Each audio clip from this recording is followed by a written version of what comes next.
Emmanuel Macron a souvent entretenu des relations tendues avec les médias français, en particulier au début de son premier mandat. Arnaud Mercier, expert en sciences politiques, décrit ces interactions comme extrêmement crispées. L'un des signes de cette distance était le choix de Macron de ne pas donner l'interview traditionnelle du 14 juillet en début de mandat, invoquant un agenda chargé. Il a ainsi privilégié la communication via les réseaux sociaux pour s'adresser directement à ses partisans. Cependant, comme le souligne Mercier, la télévision reste un média essentiel pour toucher un public large, ce qui fait de l'interaction avec la presse un enjeu clé. Certaines personnalités médiatiques, cependant, ont refusé d'interviewer le chef de l'État, comme Faustine Bollaert.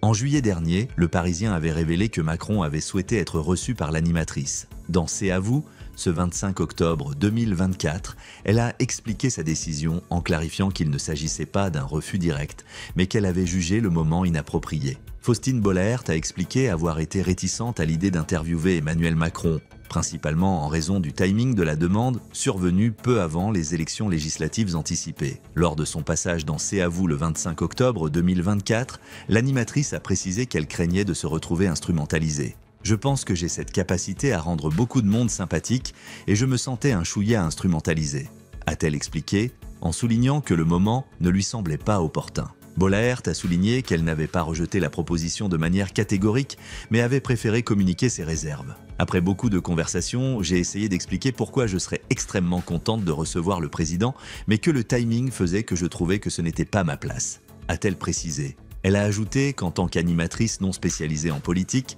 elle ne se sentait pas qualifiée pour une interview aussi chargée politiquement. Par ailleurs, je ne suis pas journaliste politique et je ne pouvais pas faire en 3 jours l'ENA, Sciences Po et 10 ans de BFM.